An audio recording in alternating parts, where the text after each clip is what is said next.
let's do a record.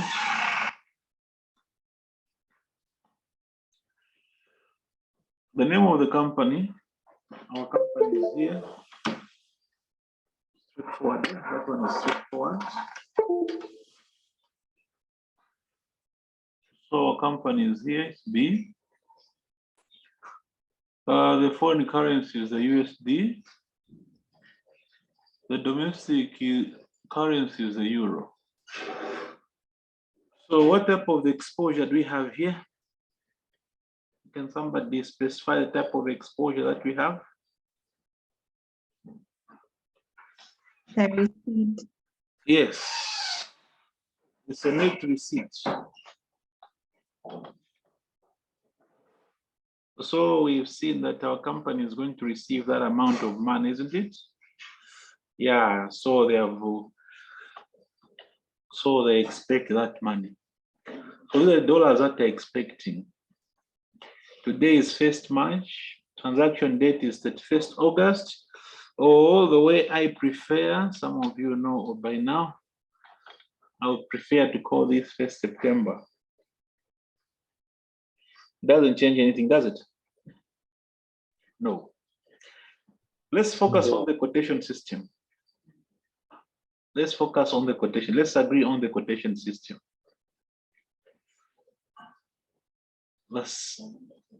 Okay. The quotation system is here. Exchange rates, euros on a single dollar.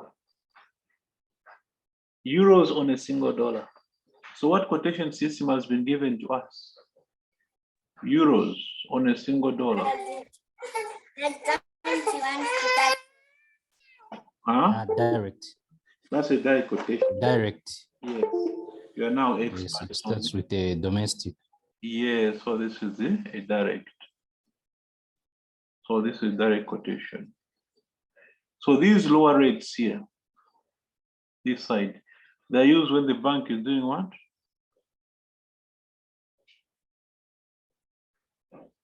And these, The bank is buying. when the bank is selling. That's how we proceed this question. Eh?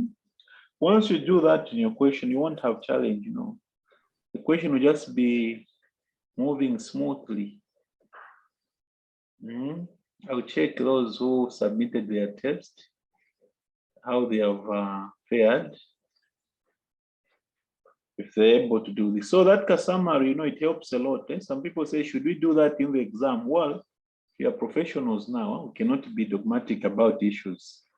But if something helps, why not do it? If something is going to help you, why not do it? Okay. Yeah. There we go. So now, what does this tell us? These rates, they're telling us that the forward markets are available.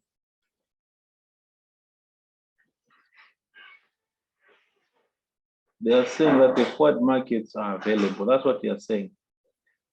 They are saying that the forward contracts are there. Or some people say, but how do you know, Mr. P, that the forward contracts are there? It's when they give you the forward rates. If they give you the forward rates, then you know that all they're telling you is that, yes,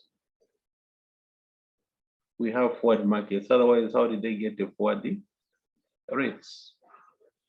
It's called the forward market. So the forward market is there. Are we together? So the forward market is there. We want a forward market for 6 months. Now, what is critical here? There are two rates, like we said, there are two rates. So we need to know when you receive this amount of money, these are found at the bank. What will be the role of the bank here?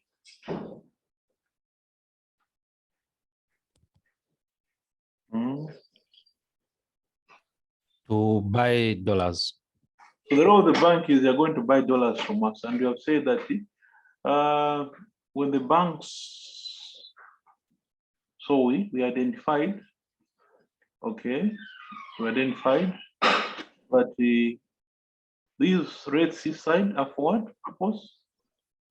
When the bank is doing what? The low ones, so the bank is By? The lower the buying. Yes, that's it. Eh? So 6 months, Yes. banks are offering what? This is the rate they're offering. These are the number of euros on each dollar. So for $1 that you give the bank, they'll give you only this amount of euros. We get it, eh? Remember, you're going to have $18 million when you land at the bank. Get the logic? When you land at the bank, you hand in $1, the bank says we'll give you 0.8729. 8729 is what the bank will give you. So what do we do? We're going to multiply. We take this, Multiply. multiply by that. There we are. Are we together? Yes, sir. Okay. Yes, Mr. P. So let's come here. So if we go, we multiply here. We multiply. Okay. And we get 16,235,940. So that's what you receive under which method? The forward contract. Let's go to futures. Let's set up the futures hedge. Let's set up the futures hedge. Now forget about that. I want you to go straight into this approach. I want you to go straight into this approach.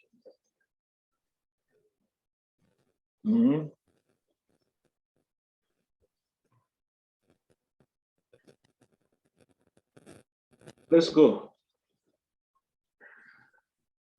On 1st of September, what will our company be doing? On 1st of September, what will our company be doing? Can somebody tell us? Tim, tell me, on 1st of September, what will our company be doing? They'll be buying euros. Excellent. They'll be buying euros. Somebody says, no, me, I don't like that. There's no problem. There's no problem. Step by step. They'll receive $18 million. They'll receive $18 million. So there's no trouble about it.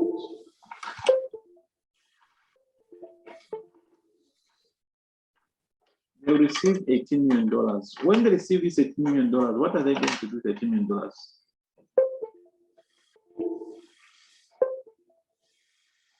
Lombe, are you there? Lombe, when the bank receives $18 million, what are you going to do with the bank? What are you going to do with $18 million? So when the company receives $18 million, what are they going to do?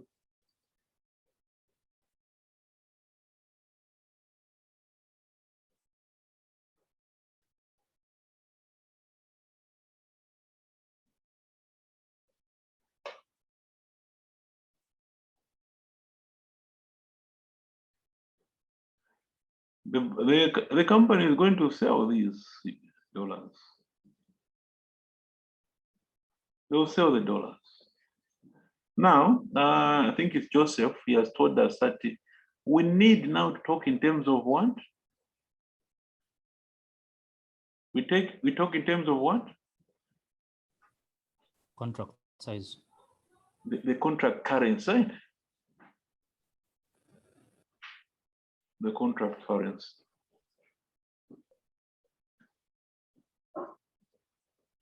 So let us go step by step. Let's not jump the steps. So these futures that we want to use are in euros. So you need to tell us what will we be doing in relation to the euro. That is why our colleague said, in relation to the euro, our company has to buy euros because in our hands, if we dramatize it like a company is a person, in our hands, we are carrying how much? Then what do? We go to buy the euro.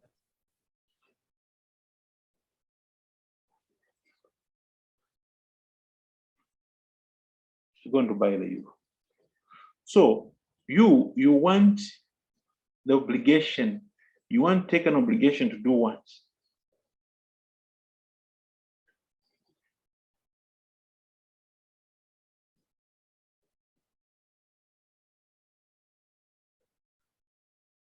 So what advice do you give the company?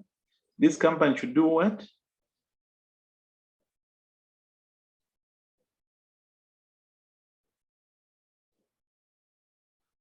Should buy futures. The company should buy futures. Okay. Now we got futures that expire March, expire June, expire September. Which one are you going to go for?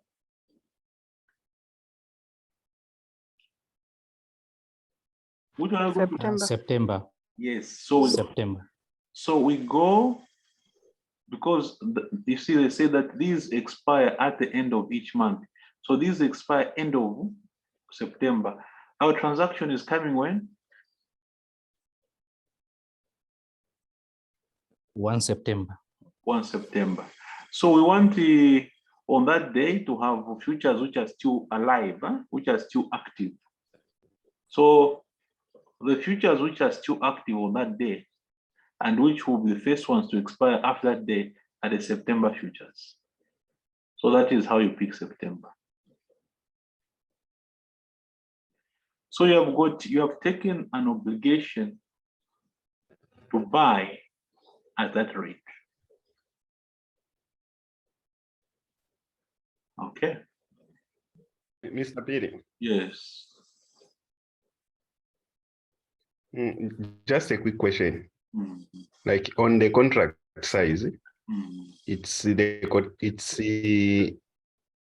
euros, and then we're expected to receive 18 million.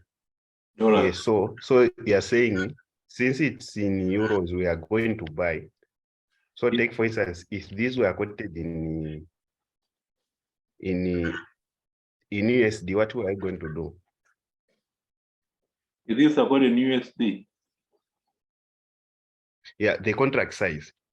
Yeah, then you just, Because I always have challenges. then you just sell them. Just sell, because you'll be selling the dollars. But if you have done the questions, you know, Okay. it won't be the same. Normally it's the different one.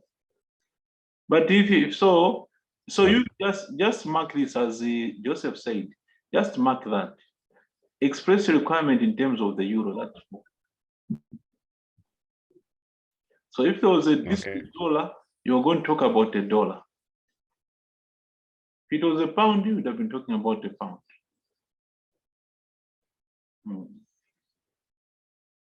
I think just on the same one,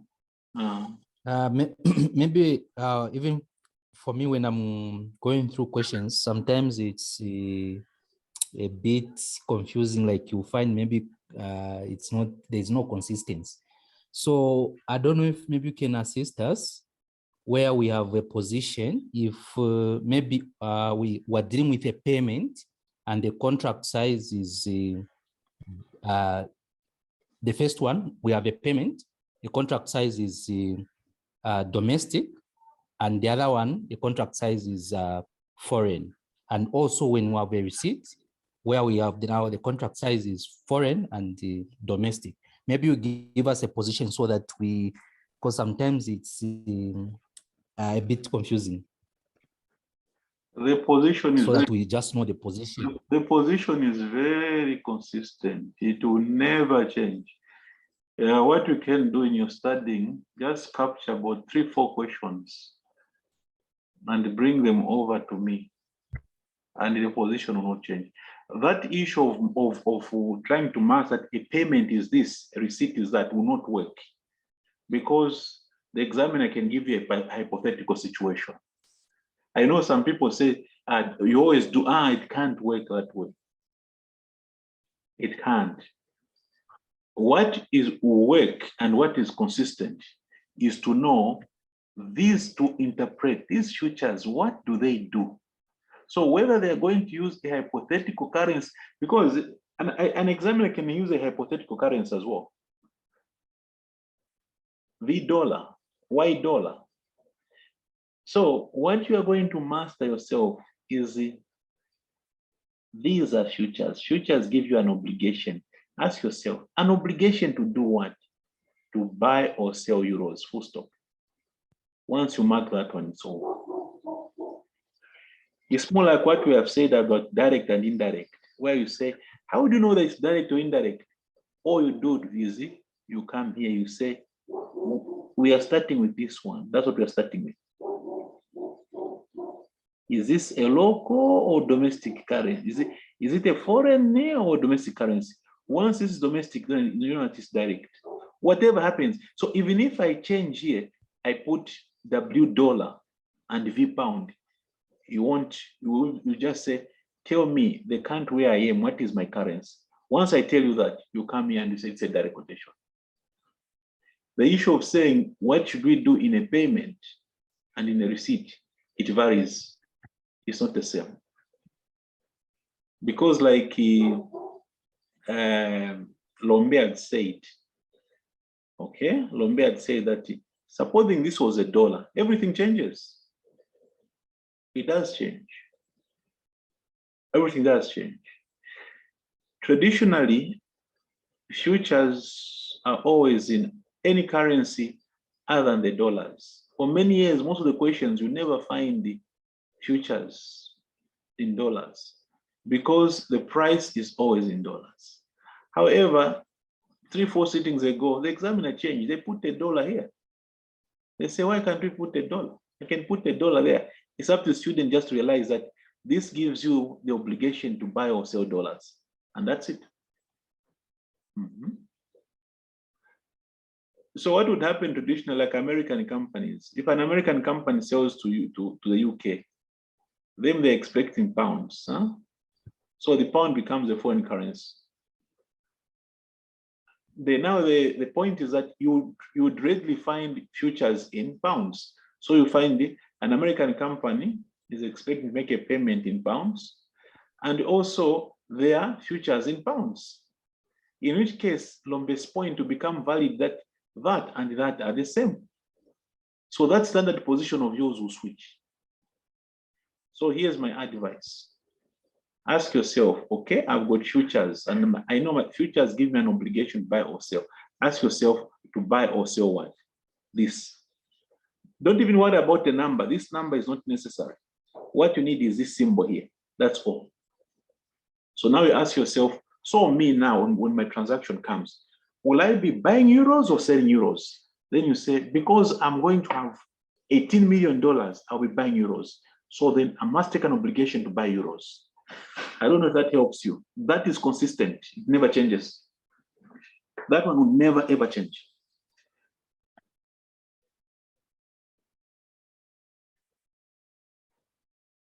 So if you're going to make a payment, the person who asked the question, if you're going to make a payment of $18 million to a supplier in North America, what are you going to do?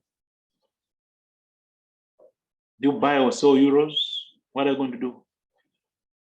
$18 million, you're making a payment. What are you going to do to the euro? Sell euro. Sell euro. You take an obligation to sell. Now, as Lombe says, if you put $1 there, then it changes. Then it won't be the same. It becomes the opposite. So that is why you master that small letter there, that symbol, euro, that's all. Okay. So we have taken that position. What is the other one? The shortcut that you use in the exam is find the rate, the effective rate, by using these figures here. That one and that one. This is March. This one is September. Okay. So we want you to tell us, I want you to predict a rate on the 1st of September. The other day we did it, and the other person asked us a question, Mr. P, that 2/3, where is it coming from? Now today I want to see if you have mastered it. So all of you are going to calculate the effective rate on 1st September. If you have done that already, wait for your friends to find it. I'm going to pause this a little bit. So you just remind me. say that we're going to be buying euros. In terms of the date, I think you gave me the correct date, that it was in September. Okay. The rate, you have calculated the rate correctly. 1.14311. Take out this, don't need this. Okay.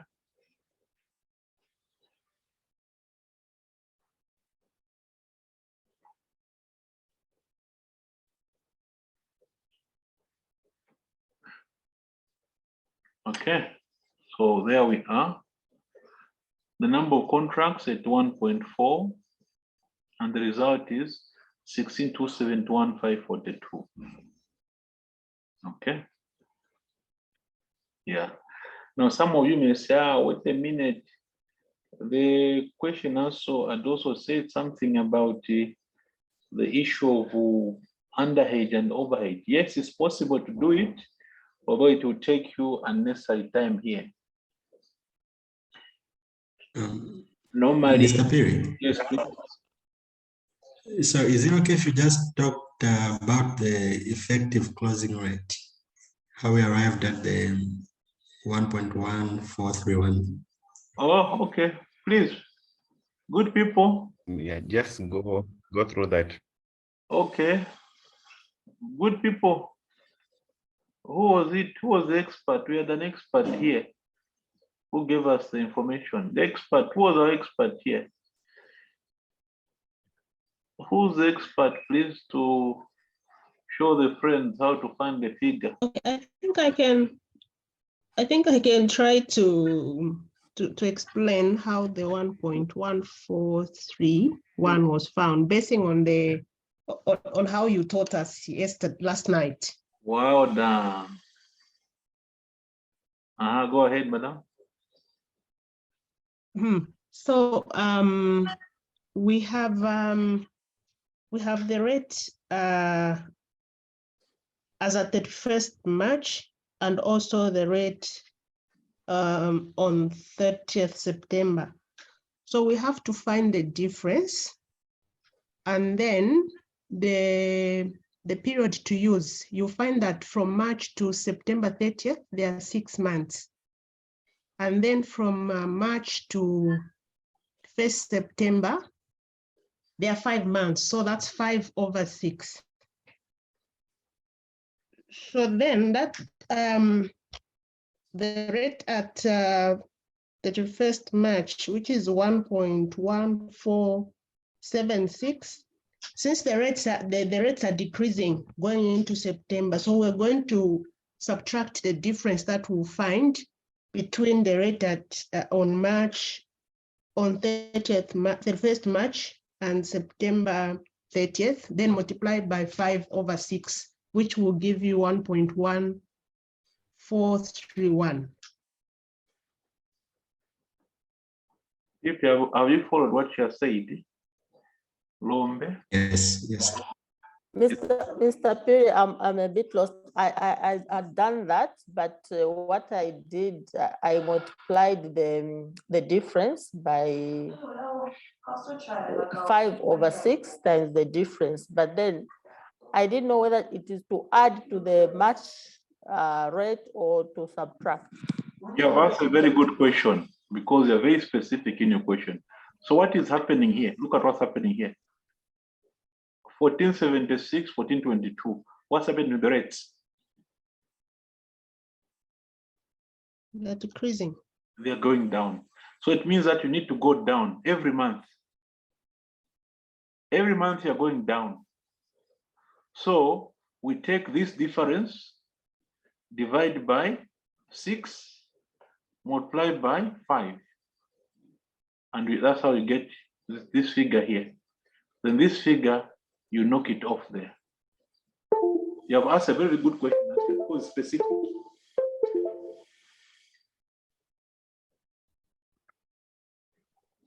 Are we okay now?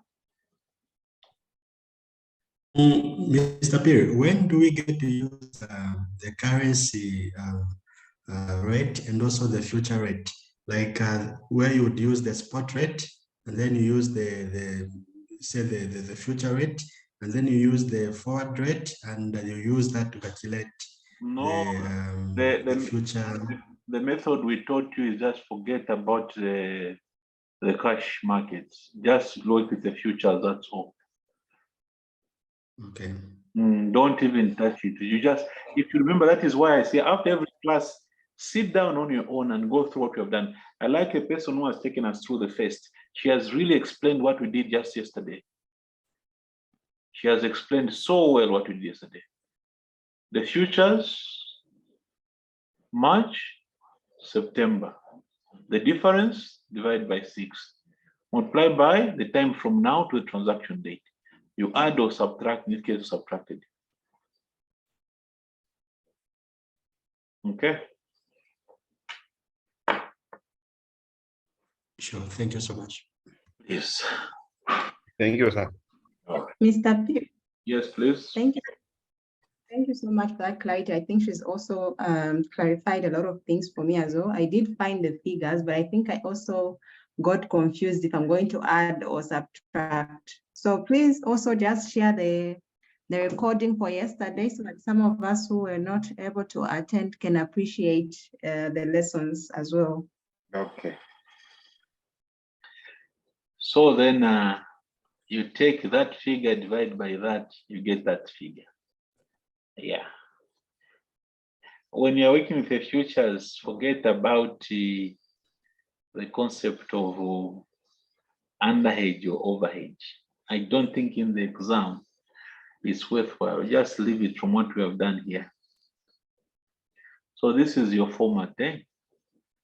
Buy or sell, date, effective rate, number of contracts, results. Just present that and move on. Okay.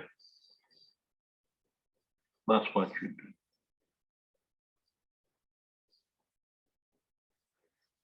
Good. If we are okay with that one, then now you can go back to, let's go to your favorite. Options are your favorite, isn't it? Options are your favorite, isn't it? Huh? Let's check the options that we have here. Let's check the options that we have here. Okay. We want somebody to interpret. Can we have an interpretation? So I'll pause. Please remind me to switch back. Eh? So here, notice that there is another product that you can use to hedge the risk. This product is called what? It's called the currency option. And the currency option gives you a what? A right. So this option that you have here, it gives you a right to either do what? Or to sell what?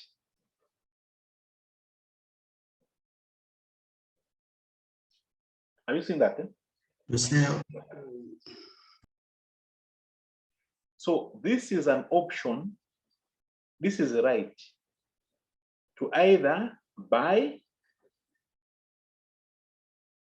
or sell. Sell what? Sell €1. So you can buy or sell €1 at how much?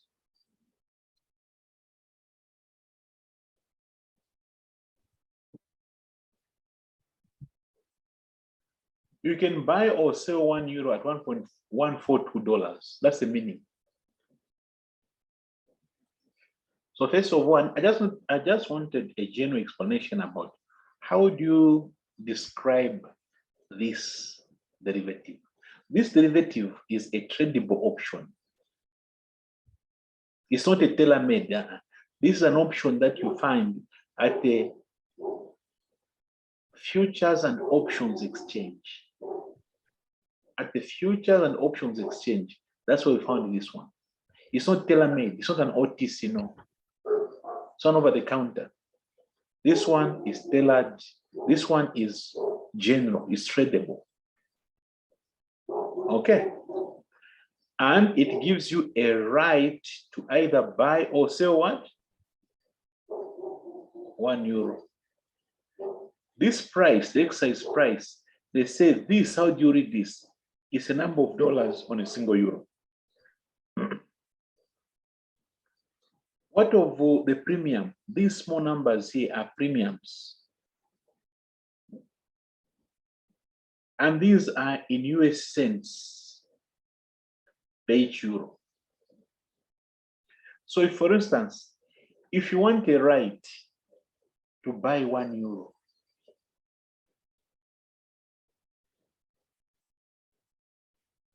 and this right expires in September, how much will this right cost you? It will cost you 0.77. Now, what is this 0.77?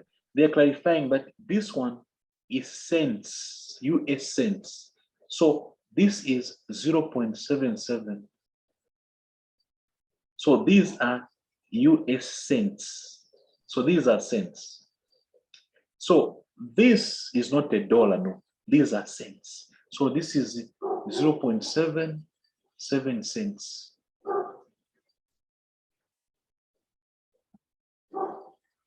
So if you want to put them in dollars, then they're a very small number because that's 0.0077.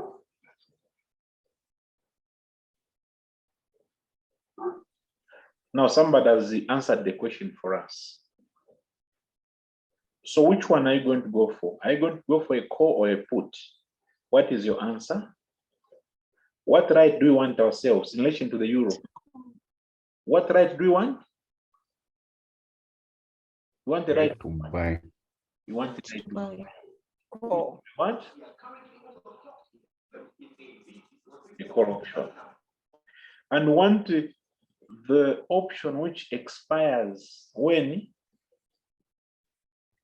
September. Now, I want you to calculate the number of contracts. This is an individual exercise. I want you to get the number of contracts. So how many contracts are you going to deal with?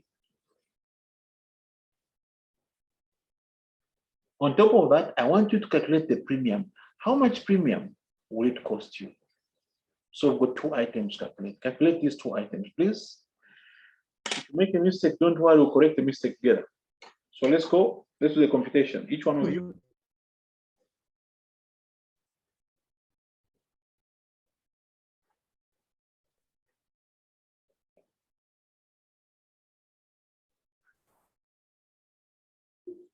So who's our champion for this evening? So the premium is 81 contracts. 81 contracts multiplied by the number of euros. And each one of these euros is 0.77 cents. So in terms of dollars, we divide by 100. So that gives you, these are dollars. Are we together? Then, Yes. these dollars, the bank will sell you this money. The bank will always sell you the money that you need to pay for your premium. So when we come here, this is the bank's buying rate, and that's the bank's selling rate. So we come here, that's the figure which you put here. You multiply, you get this. Now what do you have? You've got euros.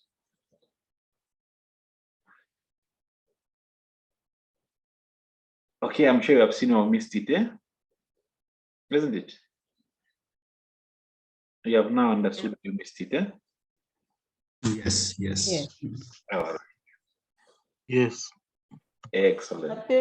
Mr. Bill, sorry, I've understood that, but how did you get the 81 contracts?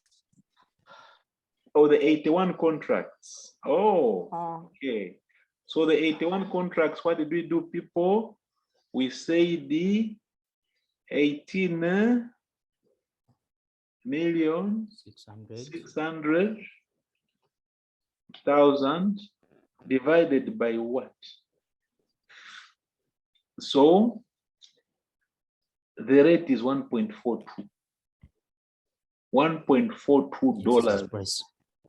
So you divide by 1.142. When you divide, what do you get? Can somebody help us? When you divide there, what are you getting? This division I'm They're doing. getting the euro. Have you noticed that? The person who asks the question, when you divide, they'll get euros. Then again, Yes. and how many contracts? How many euros make a single contract?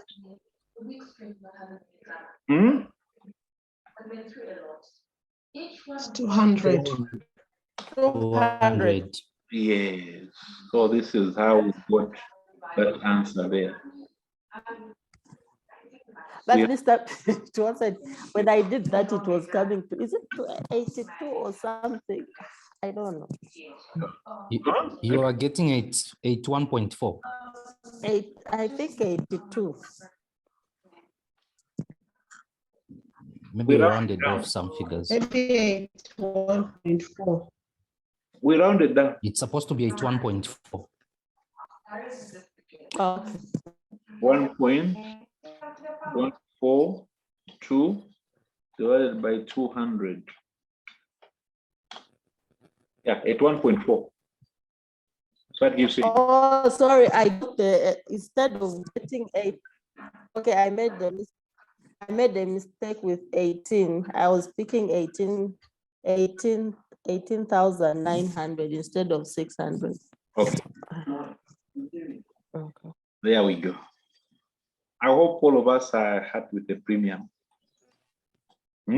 So that when we come the next question, then you'll be experts. So now let's summarize. So the summary is now all here. So your summary is all here. Okay. 124,740. Then I converted it there. Then let's exercise our option. Let's exercise our option now. Can you exercise the option, please, together? Let's go. We exercise our option, people. 81 contracts, number of contracts. So that's 81. Okay. We exercise 81 multiplied by 200. 81 by 200. So that's the number of euros that you get. The premium is there. Then there was an underhedge. What was the underhedge? The underhedge was 18,600,000 minus 81 contracts multiplied by 200 multiplied by the rate. Let me highlight that.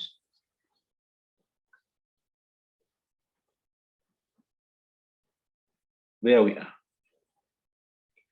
So there was a shortfall. What was a shortfall? Let's work out the shortfall. Let's work out the shortfall.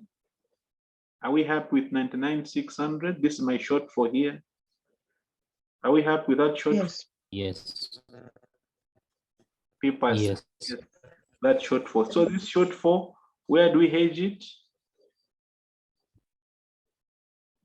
Where do we hedge the shortfall? Under forward contracts. On the forward Forward contracts. Yeah, so forward markets. And what was the rate there? What was the rate there? Can somebody please give us the rate? 0.1. The rate that we use on the forward contracts, you have it somewhere here. 0.8744. No, 0.8729. Huh? 0.8729. Can please somebody counter check that?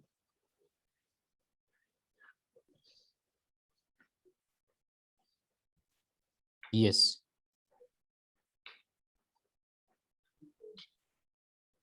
There we go. So then we have that amount there, the premium there, the amount from the forward contract, then you add up all this. So what do we get now?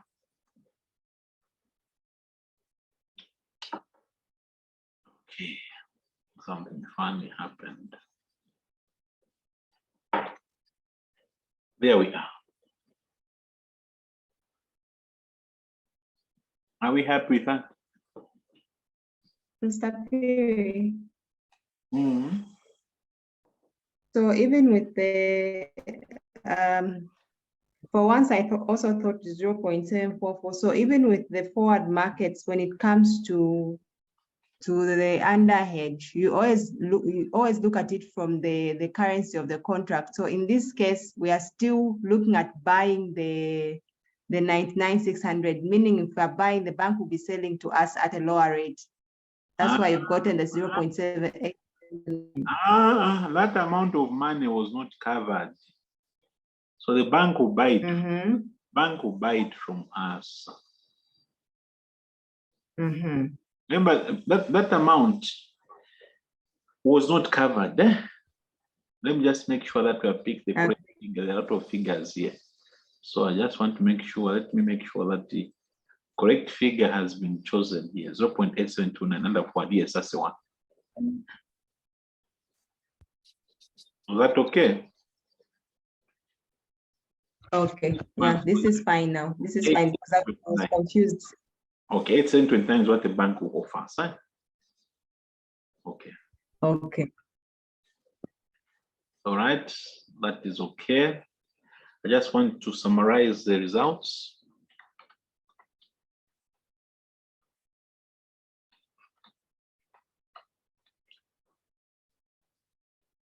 So options is that one. Futures.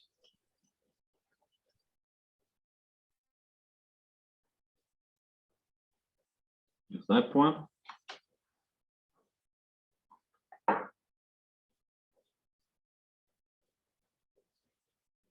Is that one.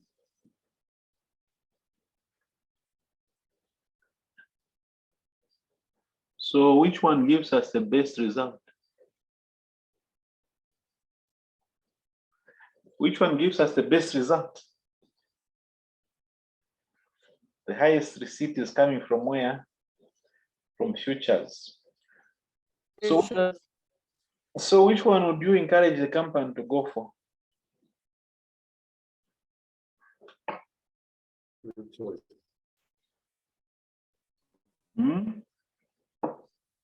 Futures, huh? Okay, that's okay. Futures. Yeah. Looking at how complicated the management of futures is, do you think it's worth the difference?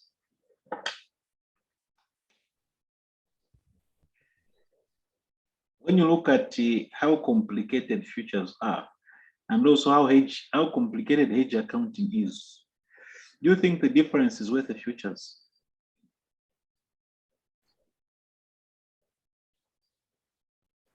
What do you think? It's just a thought. You are right. As in comparing it with the forward. Yes.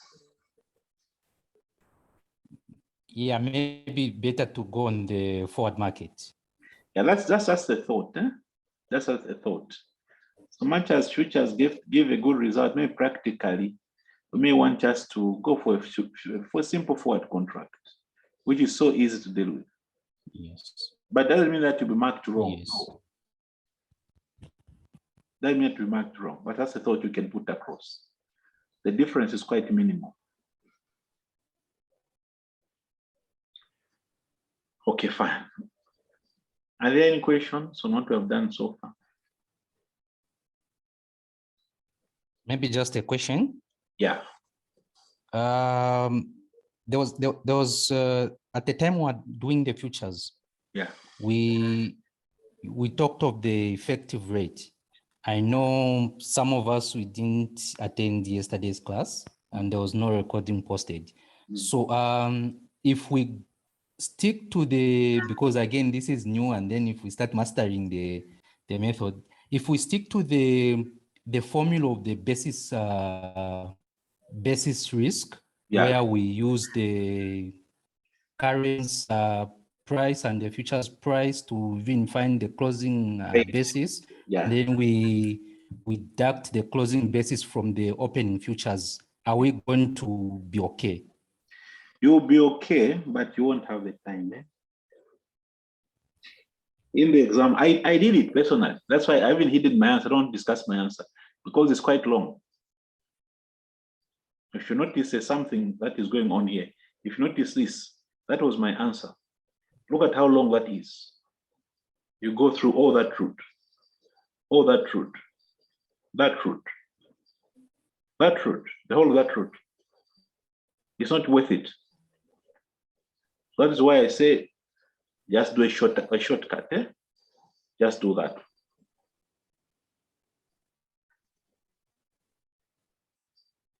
You get it? There's nothing wrong if you go through that route. Maybe then would it will take you double the time. request. Yes. It will take you double the time. Yes. Yes. Or even 3 times the time. Because you need to be very meticulous. But there's nothing wrong with the method. No, nothing. Okay. So if you want, like when in your study, you can do both. You can do Okay. that, you finish, then you do this one as well. Within 30, 40 minutes, you'll be done.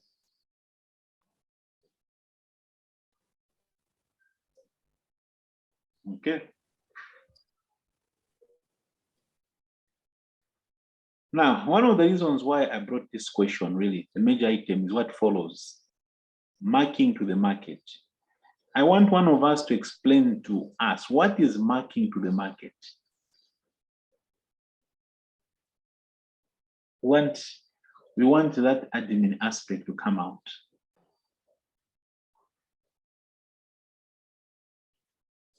So how does the use of futures help in hedging? The answer is through buying and selling. So the way futures work is that you buy and sell futures. And through the buying and selling, what happens? You're going to make either a profit or a loss. So what's the idea? The idea is that on your transaction, if you make a loss, that loss will be cushioned by the profit you make on the futures. So when you're using futures, we're going to have 2 positions. What are those positions? There's the cash market, the market where we're going to sell our $18 million. And when you sell those $18 million, when you compare the rate today and on the transaction date, you may find that we are getting less euros. In which case you would have made a loss. Huh? So because you're worried that by the time my 18 million comes in 6 months' time, I may get less euros out of it. You leave it, then you go to the futures market and open a position to cover what is happening in the currency. So the idea is that when you go to the futures market, you open a position and close it.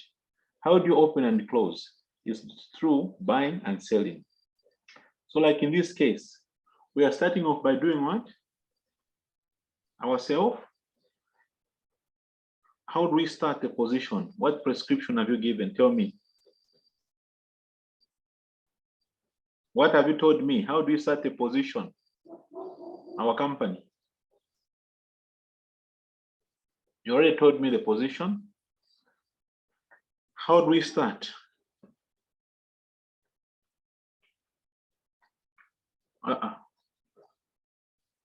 We've already agreed that we'll start by doing what ourselves? Buying. So we close by doing what? By selling. And through this buying and selling, there's going to be a profit or a loss. We don't wait till the end, till on 1st of September. So today, which is 1st of March, the beginning on day 1, we open a position by buying. Then at the end, on the 1st September, we close a position by selling. But we don't have to wait. And that's where marking to market comes in. We don't have to wait till 1st September. No, every day we do a mini closure. So like, what was your opening position? The futures that you chose. Let's go. Let's check the futures. Our futures are what? 1.422. So you are buying at 1.422. We are buying euros at 1.422.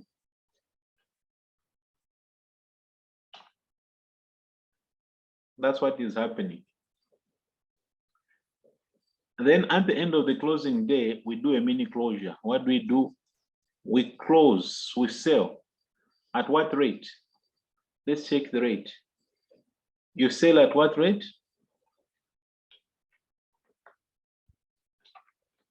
Joseph, we sell at what rate?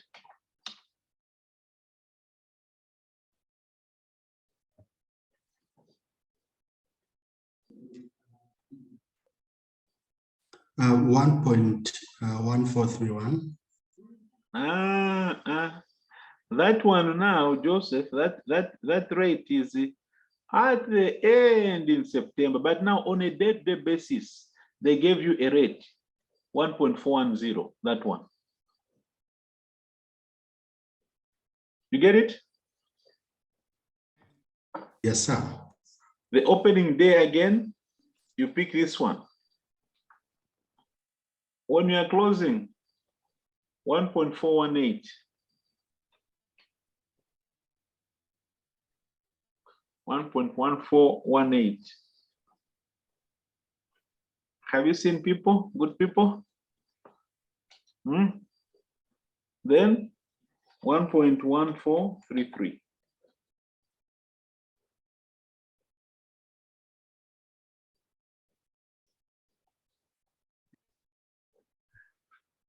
So this will be the position every day. This is what is known as marking to the market.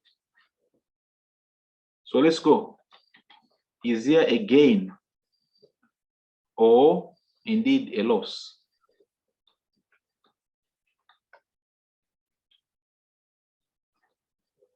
So let's go. That minus that. That's the way accounting works, isn't it?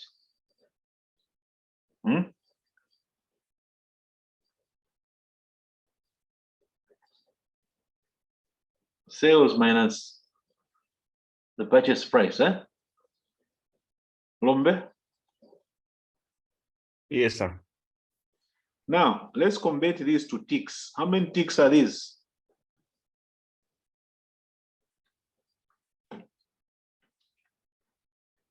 You take these figures, divide by 0.0001. So that's the number of ticks that we have.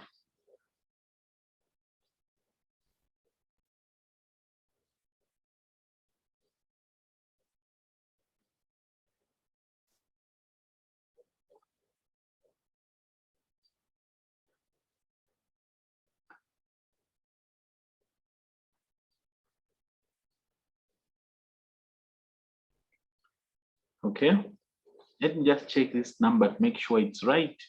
It looks a bit too big, that number, suspicious number. 1.1422, yes, 1.1422, not what I'd put here. 1.1422. Have you seen the number of ticks, Lombe? And what is the tick value? The tick value is on a single contract is 0.0001 multiplied by 200,000.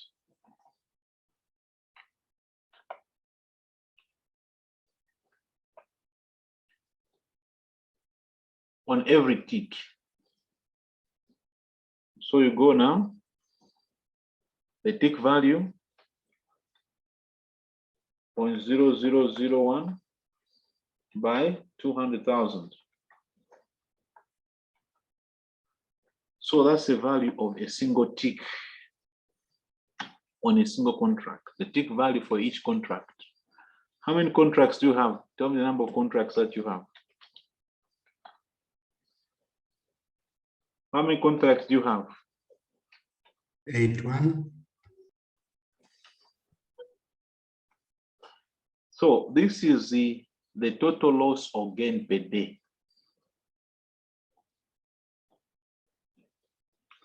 So you take that, multiply by that, multiply by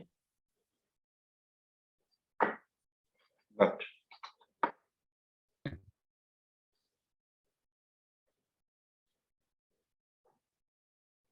So that's the number of the total profits.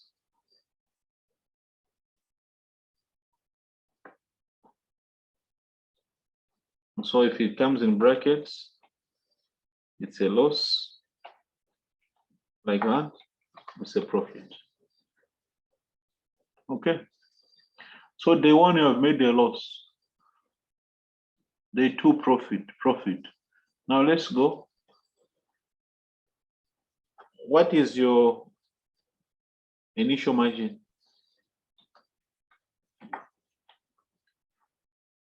Margin, what have we said? 3,500. You what? 3,500. 50. You want? 3,500 per what? Per contract. So that is the amount of money that you put in. Contract. The contract. Now today you understand the topic much more.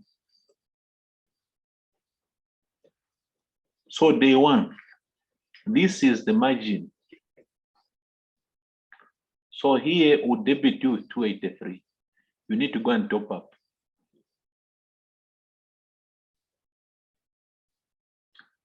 Then there, you make a profit. We add. There, make a profit, we add. So these transactions will be happening on a day-to-day basis.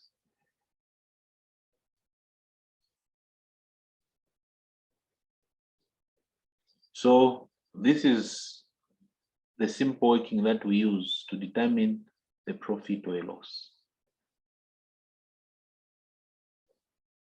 Now these are huge amounts of money. You are exposed because look at this. You have made, there's a loss of 19,444. You need to go and top up this amount. So you're exposed. And that's the problem with futures. The thing is that the loss is made progressively. The whole loss is not made on the final day. But also on some days, you make a profit. Every time you need to maintain that margin. Now, this is a huge cash flow. This amount of money which is sitting just to support your futures transactions. Calculate and explain the impact of the open futures position on B cash flows based on the settlement prices provided. So we're saying that on a day-to-day basis, our position will be marked to the market. In other words, we assume like if we close today, what's the position? So profit or loss is determined theoretically on a day-to-day basis. And then you have to top up accordingly or receive a credit accordingly. This is really why I brought that question, this question, to demonstrate that item there. Questions?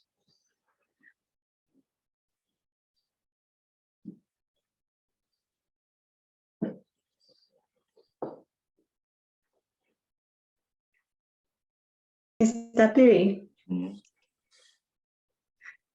just repeat what you said on, I don't remember if it's Joseph who asked why we are not using the 1.431.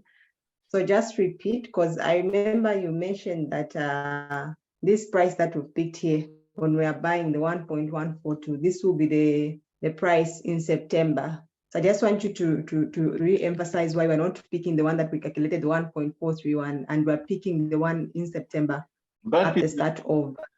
That price, 1.1431, is a price on 1st September. But this is just a day, hardly a day after. So this is the 1st of March, 2nd of March, 3rd of March. Just the first few days of our age. You get it? Mr. Piri. You get it? Because I was thinking, okay, if we calculated that one, Because that one I know, the 1.431 is what we get, obviously, like 31st August. Yes. Okay. But this is what's happening just every day. We can go on all the way for the next 180 days. Okay, okay, Mr. Perry. Okay. We also need to go through again. Thanks.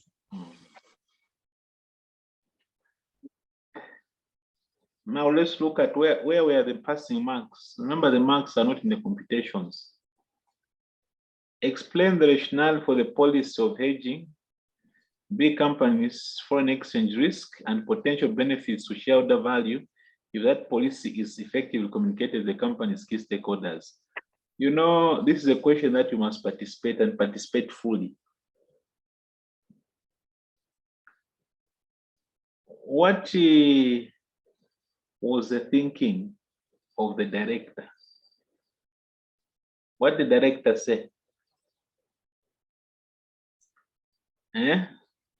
The director is talking about something that we came across yesterday. B is based in the Eurozone and manufactures components for agri machinery. The company is financed by a combination of debt and equity. So there's the bondholders there and shareholders. Having obtained a listing 5 years ago, in addition to the founder's equity stake, shareholders consist of pension funds and other institutional investors. Until recently, sales have been generated exclusively within Eurozone, but directors are keen to expand and have identified North America as the key export market. The company recently completed its first sale to the customer base in the United States, although payment will not be received for another 6 months. At the recent board meetings, B Company's finance director argued that the expansion in foreign markets creates the need for a formal hedging policy and that shareholder value would be enhanced if this policy was communicated to the company's other stakeholders. However, the CEO disagreed with the finance director on the following grounds. First, existing shareholders are already all diversified and would therefore not benefit from the additional risk reduction hedging strategies. Second, there is no obvious benefit to shareholder value by communicating the hedging policy to other stakeholders such as debt providers, employees, and customers and suppliers. You have been asked to provide the rationale for the finance director's comments and in advance of the next board meeting. So what did we learn, people? Any comments?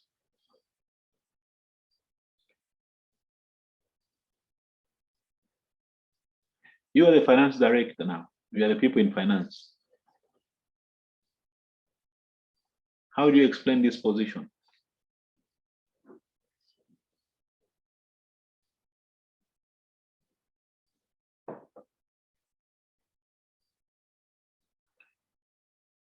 Do you agree with finance with FD?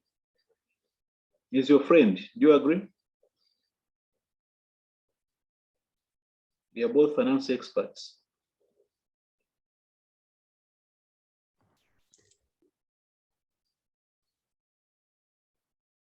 Well, I would say yes.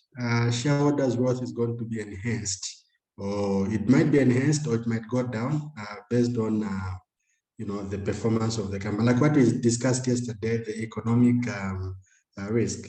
You might find that the value of the company might go down, and at the end of the day, that will also affect the shareholders' wealth. Okay. You know, a question like this one, don't leave it out. Briefly, just explain something. You got 3 out of 7, 4 out of 7. What the CEO said is what we covered yesterday. The CEO's position is based on M&M theory. M&M theory says that we need to be very careful with risk management. If you're operating in a world which is a transaction, there's no transaction costs. There's free flow of information. There's no agency costs. If you have a situation where your shareholders are all diversified, like these, like the institutional investors, they're all diversified. If you're operating in such a hypothetical world, risk management can actually be very costly for nothing. These shareholders are already covered. They have already invested widely. They have diversified. You can't diversify anymore for them. So you must first of all indicate that the CEO is looking at matters from M&M theory. in a world where there's no transaction costs, there's free flow of information. What the directors are doing is what the shareholders know. In that situation, if your shareholders are diversified already, yes, it's true. But what's the reality? Reality is we don't operate in a perfect world.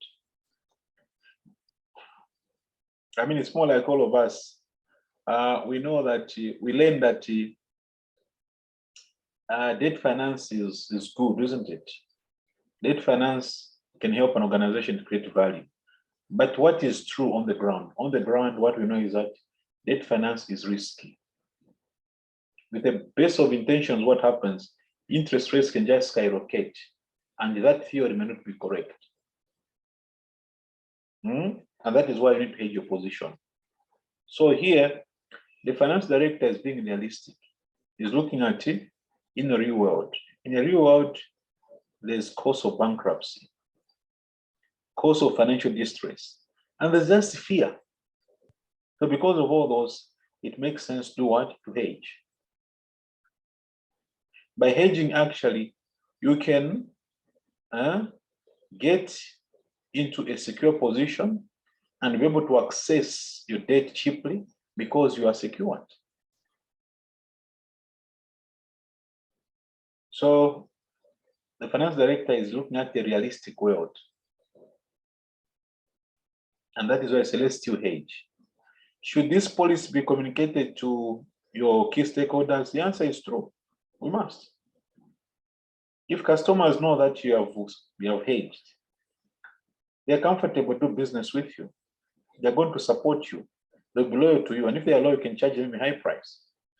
If suppliers also know that you are going concern, what happens? They're going to invest in state-of-the-art technology to support you. What of employees? Employees, if they know that you are hedged, they're going to be motivated and they do a lot of work for you. What of providers of debt? Providers of debt won't give you problems. They actually give you better rates. When you've got strong risk management system in place, they'll give better rates. So surely all this will bring benefit to the shareholders out. That's the answer to that question. Eh?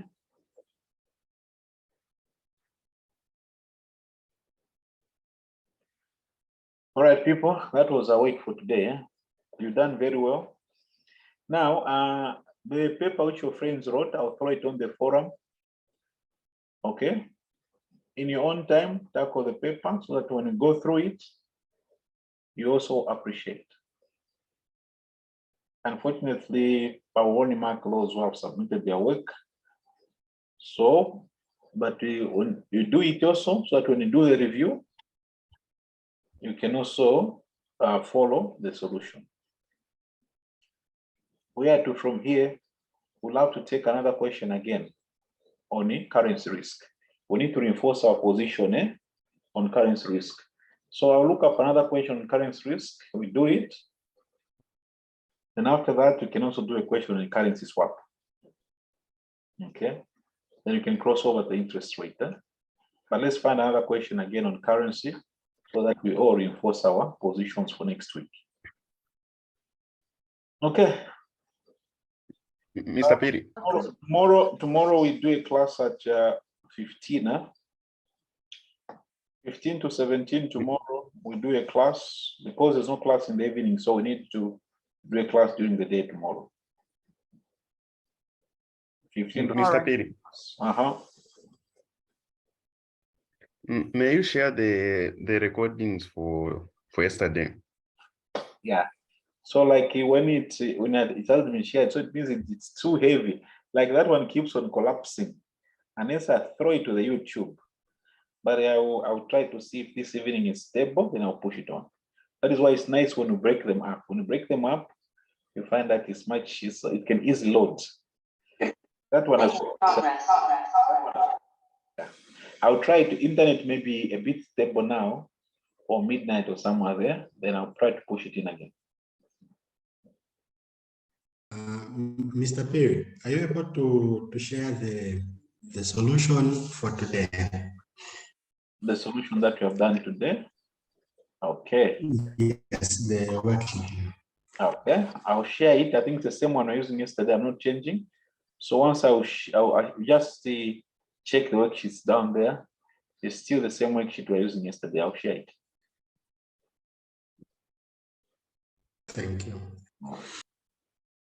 Thank you, sir. All right. Thank you.